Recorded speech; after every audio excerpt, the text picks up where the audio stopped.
اصل میں نشہ حاصل کرنے کی جو اس کی تمنا ہے اور جو اس کے اندر ایک بے چینی ہوتی ہے نشہ حاصل کرنے کی، وہ اسے مینیپولیشن کرنے پر مجبور کرتی ہے. کیونکہ ایڈکشن کی جو بیماری ہے اس میں مریض کا جذباتی اور جسمانی انحصار ہوتا ہے نشے کے اوپر. یہ بات آپ کو سمجھ آ رہی ہے کہ اصل میں مریض مینیپولیشن کرتا ہے کیونکہ اس کے اندر تمنا ہوتی ہے، اس کے اندر بے چینی ہوتی ہے کہ وہ نشہ کرے. نشہ کرنے کی جو بے چینی ہے نا اور جو نشہ کرنے کی تمنا ہے وہ اسے مینیپولیٹ، اگر آپ مینیپولیشن کو اردو میں کریں، وہ اسے دھوکے بازی اور نشے کے لیے جوڑ توڑ یا نشے کے لیے جھوٹ بولنے پر مجبور کرتی ہے. یہ جو نشہ حاصل کرنے کی تمنا اور بے چینی ہے وہ ایسا کرتی ہے. اور کیوں وہ نشہ حاصل کرنا چاہتا ہے؟ کیونکہ اصل میں ایڈکشن کی بیماری کی ڈیفینیشن ہی یہ ہے کہ جب کوئی ایڈکشن کی بیماری کا شکار ہوتا ہے تو وہ جذباتی طور پر بھی نشے پر اس کا انحصار ہوتا ہے اور جسمانی طور پر بھی نشے پر اس کا انحصار ہوتا ہے. ڈپینڈنٹ ہم کہہ سکتے ہیں کہ وہ ایموشنلی بھی ڈپینڈنٹ ہوتا ہے اور فزیولوجیکلی بھی وہ نشوں پر ڈپینڈنٹ ہوتا ہے. اس کی وجہ سے وہ پھر نشہ کرنا چاہتا ہے اور نشہ کرنے کے لیے وہ جوڑ توڑ کرتا ہے، وہ دھوکے بازی کرتا ہے، وہ جھوٹ بولتا ہے. اور یہ جو پھر نشہ وہ کرتا رہتا ہے اس کی وجہ سے اس کے برین کی فنکشننگ ڈیمیج ہو جاتی ہے. اب آپ کو پوائنٹ سمجھ آ رہا ہے کہ نشے کا مریض نشہ حاصل کرنا چاہتا ہے، اس کے اندر نشے کی تمنا ہے، اس کے اندر نشے کی بے چینی ہے جس کے لیے اس کی مجبوری ہے. یہ وہ خوشی سے نہیں کرتا، جس کے لیے اس کی مجبوری ہے کہ وہ دھوکے بازی کرے، وہ جوڑ توڑ کرے، وہ جھوٹ بولے، کچھ بھی کرے. اس کو کیا چاہیے؟ نشہ. کیوں؟ کیونکہ نشے کی بیماری میں مریض کا جذباتی اور جسمانی انحصار ہوتا ہے نشے کے اوپر، وہ ڈپینڈنٹ ہوتا ہے نشے کے اوپر. اور پھر یہ جو نشہ کرنا ہے اس کی وجہ سے اس کا برین ڈیمیج ہو جاتا ہے. اب اگر کسی کا برین ڈیمیج ہوگا تو کیا ہوگا؟ آپ میں سے کو بتائے گا؟ اچھا، اور کوئی بتائے کیا ہوگا؟ جب کسی کا برین ڈیمیج ہوگا تو اس کے رویے خراب ہو جائیں گے، اس شخص کے رویے خراب ہو جاتے ہیں، ایب نارمل رویے، ایب نارمل ری ایکشن دینے لگ جاتا ہے، جس کو گھر والے کہتے ہیں کہ یہ اس کی شخصیت خراب ہو گئی ہے. اصل میں وہ کس وجہ سے ویسے کر رہا ہوتا ہے؟ کیونکہ اس کا برین ڈیمیج ہو گیا ہوتا ہے. وہ اس کا جو برین ڈیمیج ہوتا ہے اس کی وجہ سے اس کے رویے خراب ہو جاتے ہیں، وہ بدتمیزی کرنے لگ جاتا ہے، وہ بد تہذیبی کرنے لگ جاتا ہے کیونکہ اس کے جو ہے برین ڈیمیج ہو گیا. مگر گھر والے اس سارے مسئلے کو برین ڈیمیج کے طور پر نہیں دیکھ رہے ہوتے، وہ اس سارے مسئلے کو دیکھتے ہیں کہ اس کی شخصیت خراب ہو گئی، یہ بندہ خراب ہو گیا. اصل میں وہ بندہ نہیں خراب ہوا، اس کے برین کی فنکشننگ خراب ہو گئی جس کی وجہ سے اس کے رویے خراب ہو گئے. اور اس طرح سے پھر وہ نشے کے عمل کو جاری رکھنا چاہتا ہے اور نشے کے عمل کو جاری رکھنے کے لیے اسے دھوکے بازی کرنا پڑتی ہے، جھوٹ بولنا پڑتے ہیں، ایموشنل بلیک میلنگ کرنا پڑتی ہے کیونکہ اس کا جذباتی اور جسمانی انحصار ہے. اگر ہم ان شارٹ بات کریں کہ کیا دماغ کی فنکشننگ میں خرابی ہو جاتی ہے، ویسے تو ایک بہت وسیع سبجیکٹ ہے، ہم کبھی تفصیلاً اس پہ بات کریں گے، مگر ان شارٹ اگر ہم بات کریں تو جب بھی کوئی نشہ کرتا ہے، جب بھی کوئی بھی نشہ کرتا ہے تو اس کے دماغ میں ڈوپامین اور اینڈورفین کا سیلاب آ جاتا ہے. سمجھ آ رہا ہے آپ کو پوائنٹ؟ یعنی جب بھی کوئی نشہ کرتا ہے تو اس کے دماغ میں ڈوپامین اور اینڈورفین کا سیلاب آتا ہے. اور یہ جو دو کیمیکل ہیں ڈوپامین اور اینڈورفین، ڈوپامین ہمیں خوشی دیتا ہے اور اینڈورفین ہمیں بڑا محسوس کراتا ہے، ہمیں بڑا کہ میں کوئی بڑی چیز. اینڈورفین ریلیز ہوتا ہے تو ہم بہت بڑا محسوس کرتے ہیں کہ میں سب سے بڑا میں ہوں. میں بڑھیا ہوں، سب سے اچھا ہوں. اور ڈوپامین خوشی دیتا ہے، مزہ دیتا ہے، پلیئر دیتا ہے. تو جب وہ کوئی نشہ کرتا ہے تو اس کے دماغ میں اس کا سیلاب آتا ہے. اور جب کوئی بار بار نشہ کرے گا تو کیا ہوگا؟ بار بار نشہ کرے گا تو بار بار سیلاب آئے گا ڈوپامین کا اور اینڈورفین کا، جس کی وجہ سے جو سب سے زیادہ برین کے اندر کوئی چیز ڈیمیج ہوتی ہے، جو میں اپنے مریضوں میں بھی دیکھتا ہوں، وہ جو ان کا ریوارڈ سرکٹ ہے وہ لیس سینسٹیو ہو جاتا ہے. یعنی ہمارے برین کے اندر ایک ریوارڈ سرکٹ ہے جو ہمیں خوشی، مزے کا احساس دیتا ہے چھوٹی چھوٹی چیزوں میں، جیسے میوزک سننے سے، اپنے پیاروں سے ملنے سے، کہیں سیر و تفریح پہ جانے سے، کھانا کھانے سے. مگر جب بہت زیادہ سیلاب آتا ہے، بار بار سیلاب آتا ہے، تو وہ ریوارڈ سرکٹ جو ہے وہ لیس سینسٹیو ہو جاتا ہے. جس کا نقصان کیا ہوتا ہے؟ جس کا نقصان یہ ہوتا ہے کیونکہ وہ لیس سینسٹیو ہو گیا تو آپ کو جو نیچرل چھوٹی موٹی چیزیں عام بندوں کو مزے دیتی ہے اس کو نہیں دیتی ہے. وہ Are you getting my point؟ سمجھ آ رہی ہے آپ کو کہ نارمل بندوں کا وہ جو ریوارڈ سرکٹ ٹھیک ہے کہ ان کو چھوٹی چھوٹی نارمل چیزیں بھی مزہ دیتی ہیں، کہ فیملی کے ساتھ وقت گزارنا، کہیں گھومنے جانا، اپنی پسند کا کھانا کھانا، نئے کپڑے پہننا، چھوٹی چھوٹی چیزیں ان کو، کوئی ایونٹ آنا، ان کو مزہ دیتی ہیں. مگر نشے کے مریض میں جب وہ بار بار نشہ کرتا ہے تو اس کا جو ریوارڈ سرکٹ ہے وہ لیس سینسٹیو ہو جاتا ہے، وہ ان چھوٹی موٹی چیزوں کو خاطر میں ہی نہیں لاتا. اور یہ وہ وجہ ہے کہ اس کو ان چھوٹی موٹی چیزوں پہ مزہ ہی نہیں آتا. اب اس کو مزہ کس پہ آتا ہے؟ نشہ کرنے پہ، کیونکہ وہ بڑی چیز ہے، بڑا سیلاب لے کر آتی ہے. اسی لیے ہمارے مریض عموماً کہتے ہیں علاج میں آنے کے بعد کہ سر جب سے علاج میں آئے ہیں مزہ ہی ختم ہو گیا، اور یہاں سے جانے کے بعد بھی کہ اب تو زندگی بے مزہ سی ہوگی، مزہ نہیں ہے زندگی میں. کیوں؟ کیونکہ ان کا ریوارڈ سرکٹ لیس سینسٹیو ہوا ہے، جس کی وجہ سے وہ نارمل چیزوں پر، نیچرل چیزوں پر اس کو پلیئر فیل نہیں ہونے دیتا، یا اسے نارمل چیزوں پر، نیچرل چیزوں پر پلیئر ہوتا ہی نہیں ہے، کیونکہ وہ ریوارڈ سرکٹ لیس سینسٹیو ہو گیا. اب اسے دوبارہ اسی طرح سے سینسٹیو ہونے میں وقت لگے گا. جب وہ ایک نارمل اور نیچرل لائف گزارنا شروع کر دے گا، جو کہ وقتی اسے بلیک اینڈ وائٹ لگے گی. وقتی ایک نشے کے مریض کی علاج میں آنے کے بعد زندگی بلیک اینڈ وائٹ ہو جاتی ہے، کیونکہ ریوارڈ سرکٹ ڈیمیج ہو گیا. اور اسی کے ساتھ ساتھ دو اور چیزیں بھی ڈیمیج ہو جاتی ہیں، پری فرنٹل کورٹیکس اور امیگڈلا. امیگڈلا ہمیں امپلس کو کنٹرول کرنے میں ہیلپ کرتا ہے، اور پری فرنٹل کورٹیکس ہمیں سوچنے سمجھنے میں ہیلپ کرتا ہے. تو جو نشے کا مریض ہوتا ہے وہ اسی لیے سوچ سمجھ نہیں پا رہا ہوتا کہ میرے لیے کیا ٹھیک ہے کیا غلط ہے، کیونکہ اس کا پری فرنٹل کورٹیکس ڈیمیج ہو گیا. اور اسی کے ساتھ ساتھ وہ بہت امپلسیو ہو جاتا ہے، جو دماغ میں خیال آیا وہ چاہتا ہے بس فوراً پورا ہوئے. وہ ایک کہاوت ہے پنجابی کی، ہتھیلی میں سرسوں جمانے والی، کہ وہ ہتھیلی میں سرسوں کا کچھ ایسا کرنا چاہتا ہے، ہتھیلی میں سرسوں اگانا چاہتا ہے، یعنی شارٹ کٹ چاہتا ہے، فوراً چاہتا ہے، یکدم چاہتا ہے. کیوں؟ کیونکہ اس کے دماغ کے اندر موجود امیگڈلا جس کا کام ہے اس کو امپلس کو کنٹرول کرنے میں ہیلپ کرنا، امپلس کو کنٹرول کرنے میں مدد کرنا، وہ ڈیمیج ہو گیا. اور جب وہ ڈیمیج ہو گیا تو اب وہ بیچارہ امپلس کو کنٹرول ہی نہیں کر پاتا. اس کو جب جو خیال آتا ہے وہ چاہتا ہے بس اسے پورا کرنا ہے.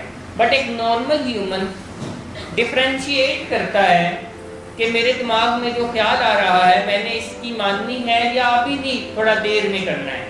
ایک نارمل ہیومن یہ ڈفرینشیشن کرتا ہے، اور کچھ خیالات پر وہ فوری عمل درآمد کرتا ہے، اور کچھ خیالات پر وہ کہتا ہے نہیں ابھی نہیں، اگلے مہینے، اگلے سال.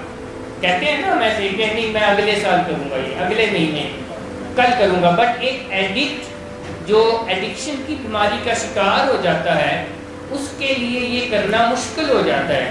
کیوں؟ کیونکہ اس کا برین کا ایک آرگن ہے امگڈلا، وہ ڈیمیج ہو گیا. تو ساری آپ کو چیز سمجھ آ رہی ہے؟ یہ ساری بات میں اس لیے کر رہا ہوں کہ یہ بنیاد ہے جو ایک پیشنٹ کو مینیپولیٹ کرنے پر مجبور کرتی ہے.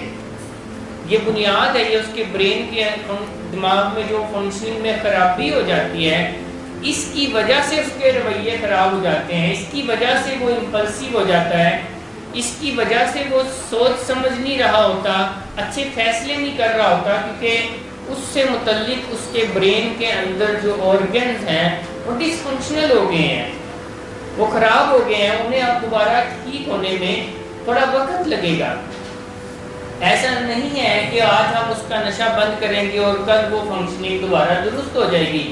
اس نارمل سرکل، نارمل سسٹم کو بحال ہونے میں وقت لگتا ہے. اگر میں ایوریج پوائنٹ آف ویو سے بات کروں تو کوئی 5 سال کا وقت لگتا ہے.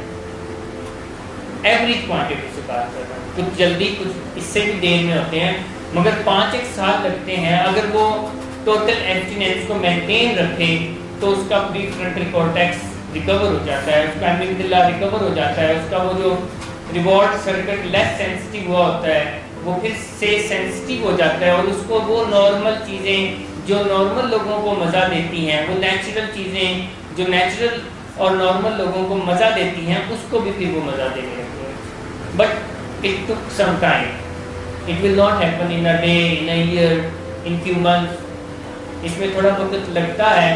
سو اس وجہ سے پھر وہ مینیپولیشن کرتا ہے. اور مینیپولیشن میں جو سب سے بڑا ہتھیار ہے مریض کا نشے کے لیے راہ ہموار کرنے کا کہ وہ نشے تک پہنچ سکے، جو سب سے بڑا ہتھیار ہے وہ الزام تراشی ہے. الزام تراشی ہے، بلیمنگ ہے کہ الزام لگا دو، کبھی ماں پہ لگا دو، کبھی بہن پہ لگا دو، کبھی بھائی پہ لگا دو، جو ہتھے چڑھے الزام لگا دو. سوکھا کام ہے نا، آسان کام ہے نا، الزام لگانا آسان کام ہے. اور گھر والے غلطی کرتے ہیں کہ وہ اس کے الزام پر جواب دہی کرنے لگ جاتے ہیں. میں عموماً گھر والوں کو گائیڈ کرتا ہوں کہ نشے کے مریض کے الزام کا جواب نہیں دینا، آپ فیل ہو جائیں گے. کیونکہ آپ کے اوپر کوئی الزام لگے اور آپ اس کا جواب دینے لگیں، یہ مشکل کام ہوتا ہے. ڈیفینڈ کرنا مشکل کام ہوتا ہے، ڈیفینڈ کرنا آسان کام نہیں ہوتا، آپ فیل ہو جائیں گے. تو وہ اگلے دن نیا الزام دے دیتا ہے، اس سے اگلے دن آپ کس الزام کی آپ اس کو ڈیفینس کریں گے. ڈیفینس کرنا مشکل ہوتا ہے. تو اس کا جو حل ہے نا، اس کا حل یہ ہے کہ وہی گولی مریض کو کھلائیں جو وہ آپ کو کھلا رہا ہے. پوائنٹ سمجھ رہے ہیں؟ یعنی جو گولی مریض آپ کو کھلا رہا ہے نا وہی اس کے اوپر چلائیں. یعنی وہ آپ کو الزام دیتا ہے، آپ اس کو الزام دے دیں. اسے کہیں آپ ہمیں چھوڑیں، میں اچھی ماں ہوں، بہن ہوں، بھائی ہوں کہ نہیں، تم بتاؤ تم اچھے بھائی ہو، بیٹے ہو کہ نہیں ہو. مگر گھر والے غلطی کیا کرتے ہیں کہ نہیں بیٹا ہم تم سے پیار کرتے ہیں، ہم جو ہے تمہارے لیے جان بھی حاضر ہے، تمہیں غلط فہمی ہو گئی ہے، ہم تمہارے ساتھ ایسا نہیں کرنا چاہتے، ایسے نہیں ہے. تو مریض کا پہلا ہتھیار الزام لگانا ہوتا ہے، تمہاری وجہ سے کرتا ہوں، تم لوگوں کا کیا دھرا ہے، تم لوگوں نے میری زندگی میں یہ کر دیا، وہ کر دیا، ایسے کر دیا. تو یہ وہ نشے کے لیے راہ ہموار کرنے کے لیے الزام لگاتا ہے. یہ اس کی مجبوری ہوتی ہے، یہ اس کی ضرورت ہوتی ہے، کیونکہ یہ چیز اس کو نشے تک پہنچنے میں مدد کرتی ہے کہ الزام لگاؤ اور نکل جاؤ. کبھی کچھ الزام لگاؤ، کبھی کچھ الزام لگاؤ، گھر والے بیچارے الزاموں کے جواب دے تھک جاتے ہیں. تو الزام کا جواب نہیں دینا، کیونکہ سائنس یہ کہتی ہے، ایتھکس یہ کہتے ہیں کہ کسی کے اوپر انگلی وہ اٹھا سکتا ہے جو خود صاف ہو،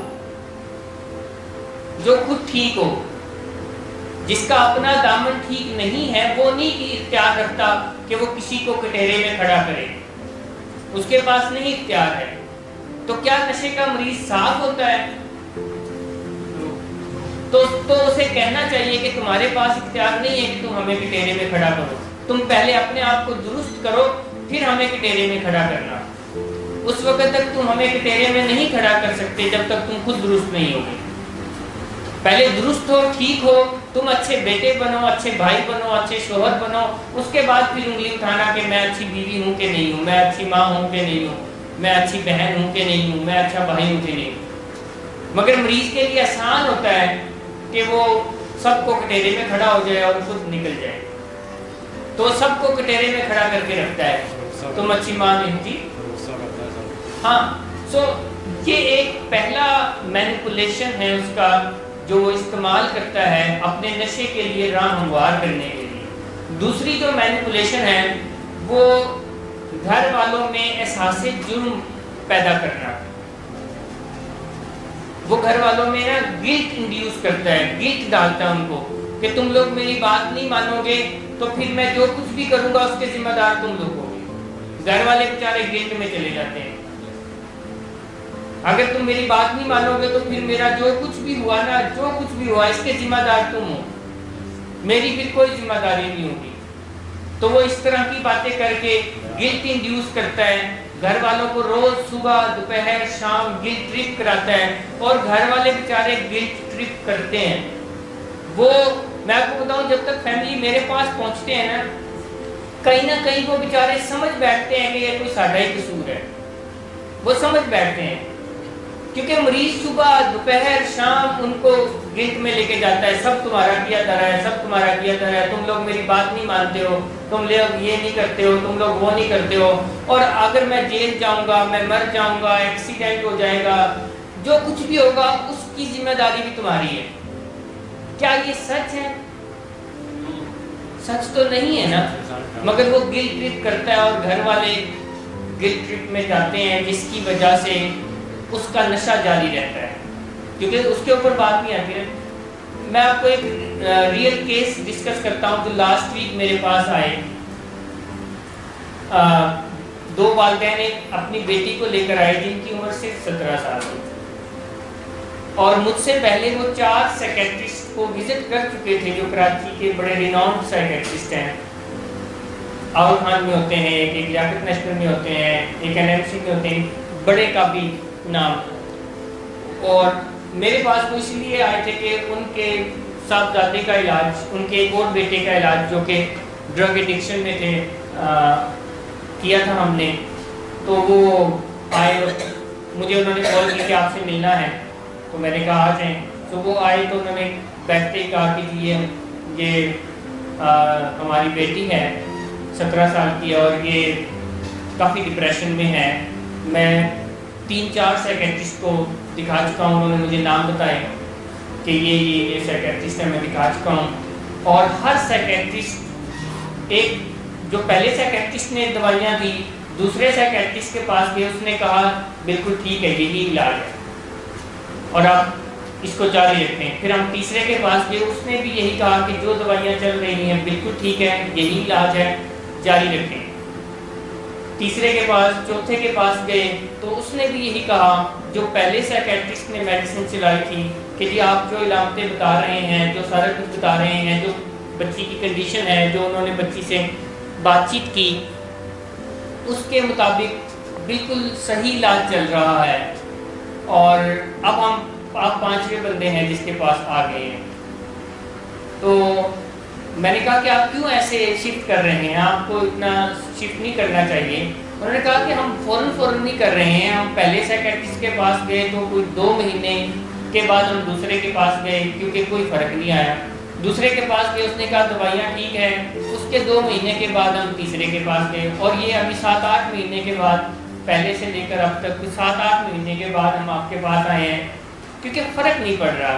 اب میں نے جب وہ پرسکرپشن دیکھی اور جو علامتیں بتا رہے تھے وہ دیکھی تو میں نے کہا دوائیاں تو ٹھیک ہے، علاج تو صحیح ہے، جو علامتیں بتا رہے ہیں، جو ساری چیزیں بتا رہے ہیں، علاج تو صحیح ہے، مگر میں پریشان اس چیز پر ہوا کہ فرق کیوں نہیں پڑ رہا. کیونکہ ان کا جو کنسرن تھا وہ یہ تھا کہ فرق نہیں پڑ رہا. تو میں نے انہیں کہا کہ علاج ٹھیک ہے، جو علامتیں آپ بتا رہے ہیں، جو بچی بھی علامتیں بتا رہی ہے کہ یہ مسئلے ہیں، اس کے مطابق جو ہے ڈپریشن ہے، مگر کچھ جو ہے وہ چوک رہا ہے، کچھ ایسا ہے جو پکڑا نہیں جا رہا. کیونکہ اگر یہی ڈائگنوسس ہے، جو یہ علامتیں ہیں، اس کے مطابق بچی کو ڈپریشن ہے، مگر اگر یہ ڈائگنوسس ٹھیک ہے تو پھر یہ ٹریٹمنٹ بھی ٹھیک ہے، یہ ٹریٹمنٹ اس ڈائگنوسس کے ساتھ میچ کرتا ہے. اور اس کے مطابق دوائی بھی ٹھیک ہے، بٹ اگر ڈائگنوسس یہ ہے، ٹریٹمنٹ یہ ہے، تو کچھ تو فرق پڑتا، چلو 100% نہیں، 8 مہینوں میں 50-60% تو فرق پڑنا چاہیے۔ بٹ اگین جب میں نے کہا مجھے اور ڈیٹیلز بتائیں، اور ڈیٹیلز بتائیں، اور ڈیٹیلز بتائیں، تو ڈیٹیلز میں ایک بات سامنے آئی جس نے پوری سٹوری کو بدل دیا، پورے ڈائگنوسس کو بدل دیا، اور وہ جو ٹریٹمنٹ 4 سائیکیٹرسٹ سے چل رہا تھا وہ سارا ٹریٹمنٹ غلط ثابت ہو گیا۔ اور جب میں نے ڈیٹیل نکالنا شروع کی تو ان کی والدہ نے ایک چیز مجھے بتائی جس سے سارا ڈائگنوسس چینج ہو گیا، اور ان کی والدہ نے کہا کہ پچھلے کچھ عرصے سے ایک مسئلہ ہو رہا ہے میرے ساتھ، والدہ کے ساتھ۔ میں نے کہا کیا؟ انہوں نے کہا مجھے نیند کے مسائل ہیں، میں کچھ عرصے سے AG ہوں میں، اور نیند کے مسائل ہیں، تو ڈاکٹر کی پرسکرپشن پر میں ریگوٹریل کی ٹیبلٹ کھاتی ہوں، اور میرے پرس سے یہ ریگوٹریل کے پتے غائب ہو رہے ہیں۔ تو یہ وہ پوائنٹ تھا جس سے میرے دماغ کی جو بتی ہے، لائٹ ہے، وہ روشن ہوئی، اور میں نے کہا کہ جی یہ اصل ایشو ہے۔ اور پھر میں نے اس کا ٹیسٹ کروایا، اور جب وہ ٹیسٹ کروایا تو ثابت ہو گیا کہ وہ کرتی ہیں، کیونکہ پہلے تو یہ شک تھا، تو میں نے انہیں کہا کہ اچھا ٹیسٹ کرتے ہیں، ان کا ٹیسٹ کریں گے تو پتہ چل جائے گا کہ کیا یہ وہ جو ریگوٹریل کے پتے چوری ہو رہے ہیں۔ انہوں نے گھر پہ بھی ان سے پوچھا تھا کہ بیٹا آپ تو نہیں چوری کر رہے؟ نہیں میں نہیں کر رہی، تو پتہ چل جائے گا کہ کیا واقعی یہ کر رہی ہیں۔ تو ٹیسٹ ہوا تو اس میں پازیٹیو آ گیا۔ میں نے ان کو بلایا، میں نے ان کو ٹیسٹ کے بعد جب بلایا تو اس بچی کے جو میرے آفس میں انٹر ہوتے ہی ورڈز تھے نا، وہ ورڈز آپ کو بتاؤں کیا تھے؟ آپ میں سے کوئی گیس کریں کیا ورڈ ہوں گے؟ امی کو نہ بتائیے گا، سر بتائیے گا نہیں۔ آپ نے اچھا نہیں کیا، آپ یہ شادی کر رہے ورڈ جو تھے نا وہ انٹر ہوتی ہے۔ ابھی میں نے کوئی سوال نہیں کیا، انٹر سر میں ریگوٹریل نہیں کھاتی ہوں۔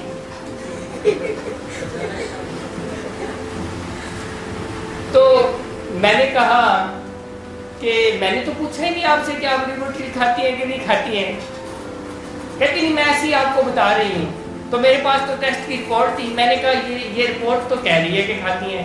کہتی نہیں سر میں تو نہیں کھاتی ہوں۔ میں نے کہا نہیں دو دیکھ لیں، میں جھوٹ بول سکتا ہوں، آپ بھی جھوٹ بول سکتی ہیں، رپورٹ تو نہیں جھوٹ بولے گی نا، تو سوچ لیں۔ کہتی سر وہ ایک کھائیے، ایک گولی۔ میں نے کہا نہیں ایک گولی نہیں کھائی، آپ صحیح بتائیں۔ تو وہ ایک کا مانا، پھر کہتی میں نے 2 کھائی ہیں۔ ایسے ہی کرتے ہیں ہمارے مریض، 1 سگریٹ پیا ہے، نہیں 2 سگریٹ پیا ہے، وہ ایسے 1 سے سٹارٹ لیتے ہیں۔ تو کرتے کرتے وہ مان گئی کہ میں پتے کھاتی ہوں۔ تو پھر میں نے انہیں کہا کہ ان کو کوئی ڈپریشن نہیں ہے، ان کو یہ بیماری ہے۔ تو وہ پورے گھر کو 8 مہینے سے اپنے ماں باپ کو گھما رہی تھی، 4 ڈاکٹرز کو گھما رہی تھی کہ مجھے ڈپریشن ہے، مجھے ڈپریشن ہے، مجھے ڈپریشن ہے، اور اسکول جانا چھوڑ دیا، ساری ایکٹیویٹی چھوڑ دی، کمرے میں پڑی رہتی تھی، اور وہ علامتیں ساری کہ ایک بندہ کمرے میں بند ہو گیا، آئسولیشن ہو گیا، پڑا رہتا ہے، کوئی ایکٹیویٹی کرنے کو دل نہیں کرتا، وہ ساری علامتیں ڈپریشن کی ہے، اگر یہ پتے چوری ہونے کی بات اس میں ایڈ نہ ہو۔ مگر جب وہ صرف پتے چوری ہونے کی بات ایڈ ہوئی تو پتہ چلا کہ وہ جو پڑی رہتی ہیں، سوئی رہتی ہیں، کچھ کرنے کو دل نہیں کرتا، ادھر گری ادھر گری، یہ لیک آف انرجی کی وجہ سے نہیں ہے، اوور ڈوز کی وجہ سے ہے کہ وہ ڈاکٹر کی دوائیاں بھی کھا رہی ہیں اور اماں کی گولیاں بھی چوری کر کے کھا رہی ہیں۔ سو ایسے نشے کے مریض، اب وہ 17 سال کی بچی ہے، تو بیماری جب آتی ہے تو مریض مینیپولیشن کرنے لگ جاتا ہے۔ اور تیسری مینیپولیشن ہے جھوٹ بولنا، کہ میں تو کرتا ہی نہیں ہوں۔ جیسے اس نے انٹر ہوتے ہی کہا میں نے پوچھا بھی نہیں، میں نے ریگوٹریل نہیں کھائی، میں نے نام تک نہیں لیا، اس بچی کو بتایا تک نہیں کہ آپ کی اماں نے مجھے بتایا ہے کہ ریگوٹریل کے پتے چوری ہوتے ہیں، کیونکہ ان کی اماں نے یہ بات مجھے اکیلے میں بتائی۔ جب ان کی اماں نے یہ بات اکیلے میں بتائی تو میں نے ٹیسٹ کا فیصلہ کر لیا۔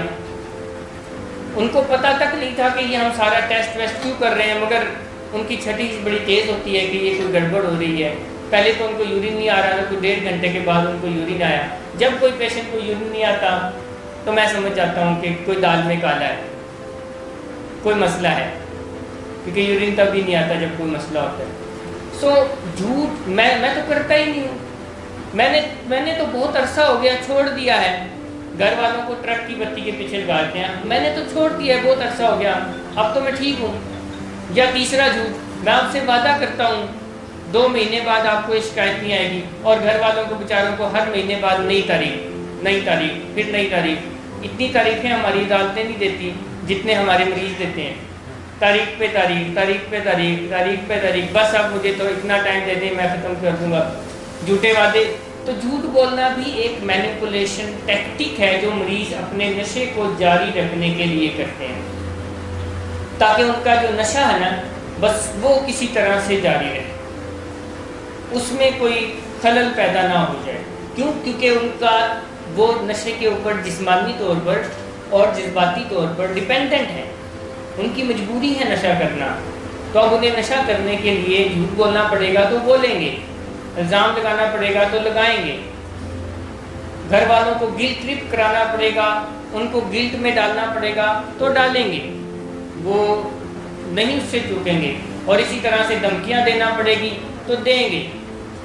دھمکیاں بھی وہ گھر والوں کو مینیپولیٹ کرنے کے لیے، اگر مجھے داخل کرایا، اگر مجھے علاج میں بھیجا، میں یہ کر دوں گا، میری لاش وہاں سے آئے گی، میں آنے کے بعد تم سب کو دیکھ لوں گا، میں ایسے کر دوں گا، میں بیوی کو طلاق دے دوں گا، میں اماں ابا کو گھر سے چھوڑ کے چلا جاؤں گا۔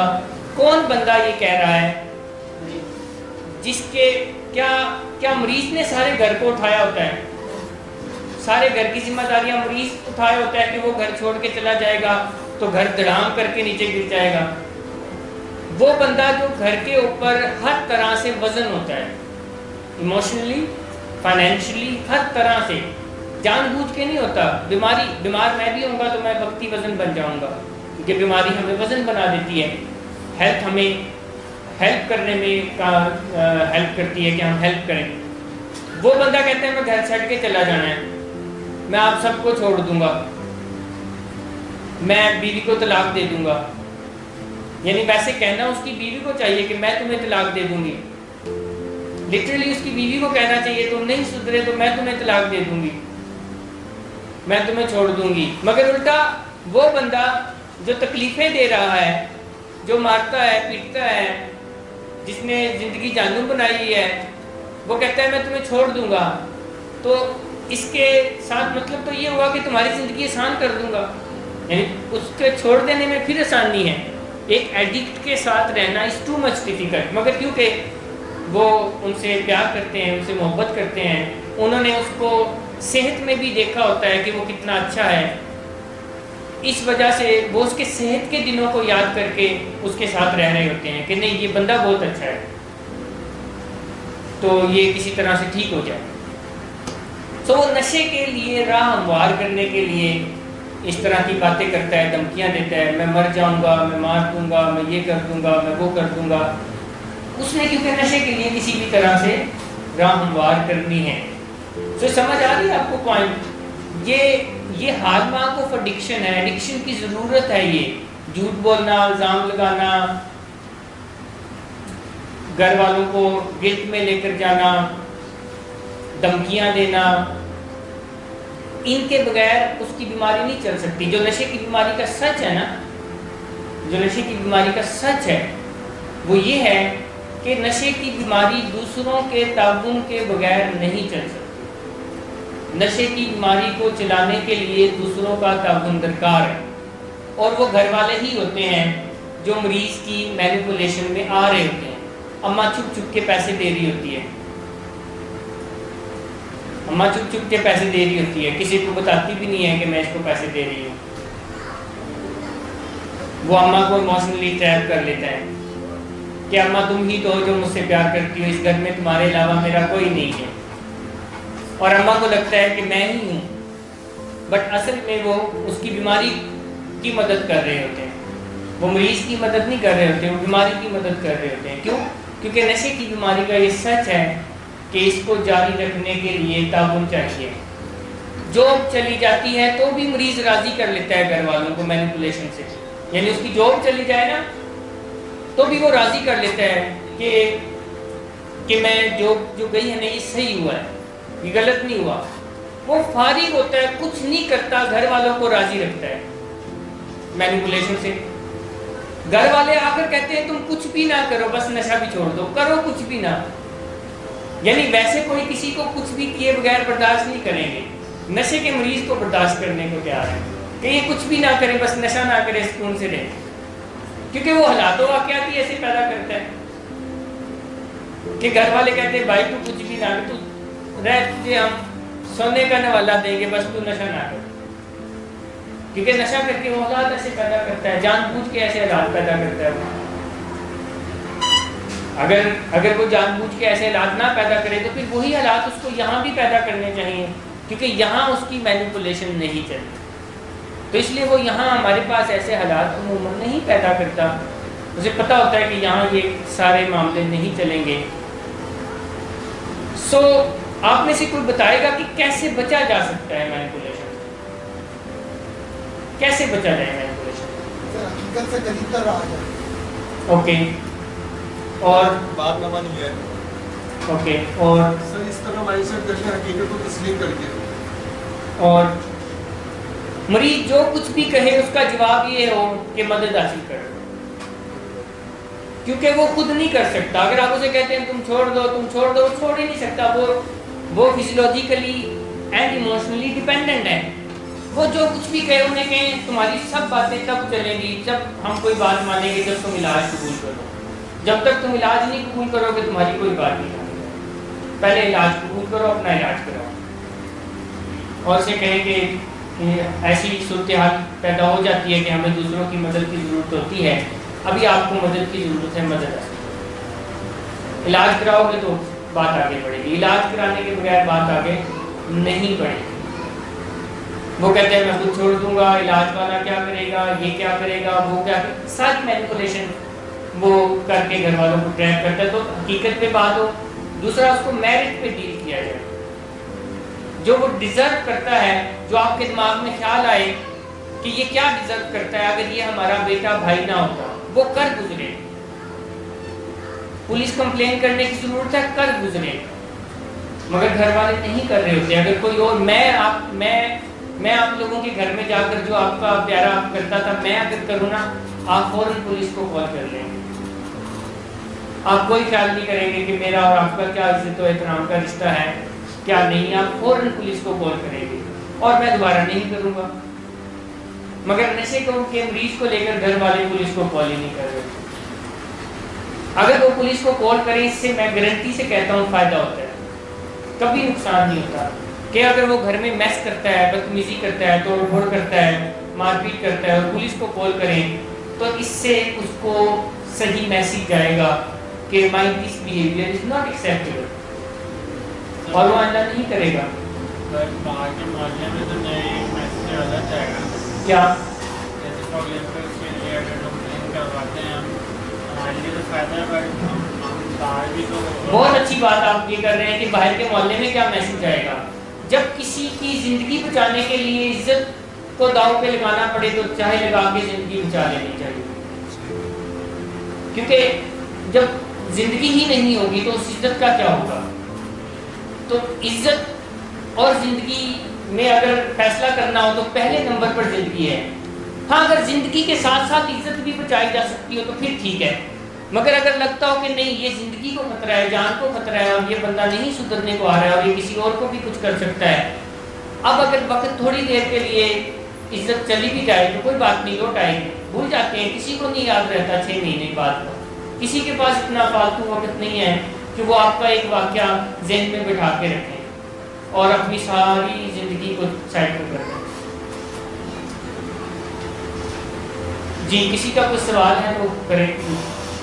سر میرا یہ سوال ہے کہ ایک دوسری مطلب چھوٹے سے چھوٹا نشہ, مطلب کہتے چھالیاں سے لے کے کہتے کرسٹل میتھ ہو گئی, کرسی ہو گئی, کوئی اس کے بھی چیز ہو گئی.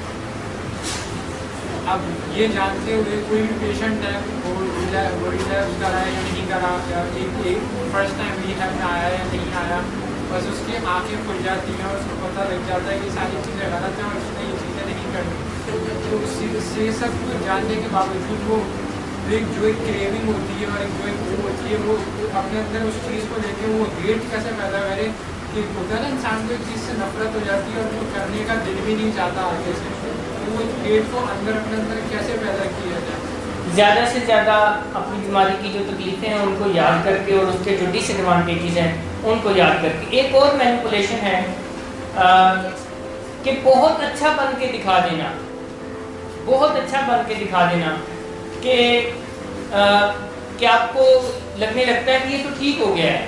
آنیسٹی ڈیفینس میکانزم بھی اس کے لیے استعمال ہوتا ہے کہ وہ اتنا اچھا اماں کے پاؤں دبا رہا ہے اور کہہ رہا ہے کہ جی میں، اور رو رہا ہے آپ کے کہ میں نے آپ لوگوں کا بڑا دل دکھایا ہے، مجھے احساس ہو گیا ہے، مجھے بالکل ریئلائز ہو گیا ہے، میں نے آپ کو بڑی تکلیفیں پہنچائی ہے. گھر والوں کو لگتا ہے یہ تو سدھر گیا ہے، یہ تو ٹھیک ہو گیا ہے، جیسے رو رہا ہے کہہ رہا ہے، اور اگلے دن جا کے وہی نشہ جاری کرتا ہے.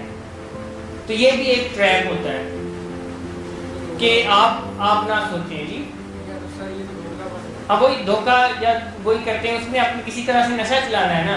جیسے ایک کتاب میں پڑھ رہا تھا کہ ایک والد اپنی بیٹی کو سمجھانے کے لیے آتے ہیں ابھی کہ بیٹا تم یہ جو شراب پیتے ہو یہ ٹھیک نہیں ہے. وہ آتے ہیں، ابھی وہ بات شروع بھی نہیں کرتے کہ بیٹی انہیں کہتی ہے کہ بس میں آپ کے پاس آنے ہی والی تھی آپ کو بتانے کے لیے کہ جب سے میری ڈیورس ہوئی ہے تو میں بڑی پریشان تھی اور میں نے یہ چیز کرنا شروع کر دی تھی، بس مجھے حوصلہ نہیں ہو رہا تھا کہ میں کس طرح سے، کس منہ سے آپ کو کہوں کہ میں اس مسئلے میں ہوں، اور اب میں نے فیصلہ کر لیا ہے کہ میں نے ٹھیک ہو جانا ہے. اور باپ بیچارہ خوش ہو جاتا ہے کہ چلو میری بیٹی کو احساس ہو گیا ہے کہ وہ کسی غلط کام میں ہے اور وہ اب کہہ رہی ہے کہ میں ٹھیک ہو رہی ہوں. اور ابا خوش ہو کے مطمئن ہو کے بیٹھ جاتا ہے. اس کا مقصد ابا کو خوش کر کے مطمئن کر کے بٹھانا ہوتا ہے اور وہ اپنا کام جاری رکھتی ہے.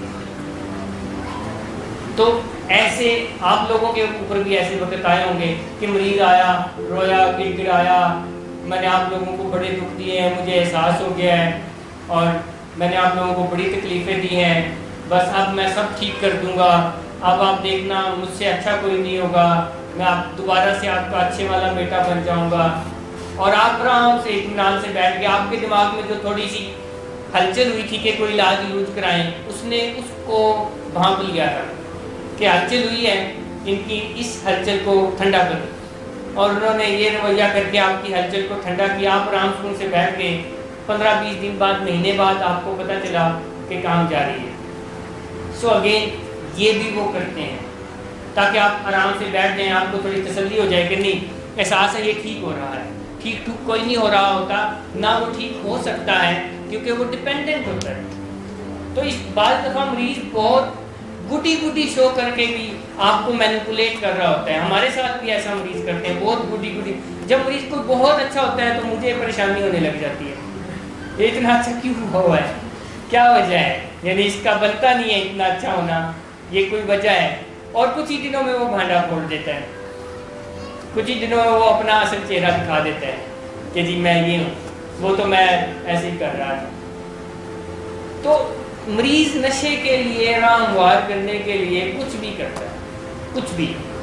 نشے کے لیے راہ نکالنے کے لیے وہ اپنی بہن پر کوئی بھی الزام لگا سکتا ہے. نارمل ایک بندہ نہیں لگا سکتا. وہ اپنی ماں پر کوئی الزام لگا سکتا ہے. ہمیں فیملیز آ کے بتاتے ہیں کہ وہ ایسے بھیانک الزام بعض دفعہ اپنی ماں، بہن، بیوی پر لگا دیتے ہیں، جو اگر کوئی اور بندہ وہ الزام لگائے تو ہو سکتا ہے ایک نارمل بندہ اس بندے سے لڑ جائے، مگر وہ نشے کا مریض لگا دیتا ہے کیونکہ اس نے نشے کے لیے راہ ہموار کر دی، اس نے آپ کی توجہ نشے سے ہٹانی ہے. یہ اس کا مین موٹو ہے. سر آپ نے ایک اور بات بولی تھی کہ ٹوٹل ایبسٹینس کے بعد بھی 5 سال لگتے ہیں بندے کو ریکور ہونے میں، کہ وہ جیسے اس کے سسٹم سے اور اس کے مائنڈ سے ٹوٹلی مطلب یہ کریونگ اور یہ چیزیں نکل جائیں. کریونگ کی بات نہیں کی، وہ جو دماغ میں خرابی ہوئی ہے وہ ٹھیک ہو جائے. کریونگ تو جیسے ہی انسان ارادے پکے کرتا ہے وہ کریونگ گرنا شروع ہو جائے. اور جو مائنڈ میں خرابی کی آپ بات کر رہے ہیں سر، اس سے آپ کو کیا مراد ہے؟ دماغ جسمانی طور پر کچھ ایررز دماغ میں آ گئے، دماغ کے اندر جسمانی طور پر کچھ ایرر آ گئے جن کو اسپیکٹ اسکین پر کیپچر بھی کیا جا سکتا ہے. ریسرچ میں یہ بتایا گیا ہے، دکھاتے ہیں کہ کیسے دماغ کے اندر، دماغ کے جسم میں کچھ خرابی، دماغ ایک جسمانی عضو ہے نا، اس میں کچھ خرابی پیدا ہو جاتی ہے. تو ان کو ٹھیک ہونے میں اپروکس 5 ایئرس لگتے ہیں کہ وہ اب صحیح سے سوچ سکے کہ کیا میرے لیے ٹھیک ہے، کیا میرے لیے غلط ہے، وہ اپنی امپلس کو کنٹرول کر سکے. اسی لیے تو 12 اسٹیپ پروگرام کہتا ہے کہ مریض اپنی مرضی اور زندگی کسی کے حوالے کرے انیشیل ٹائم میں، کیونکہ اس کا دماغ اس قابل نہیں ہوتا.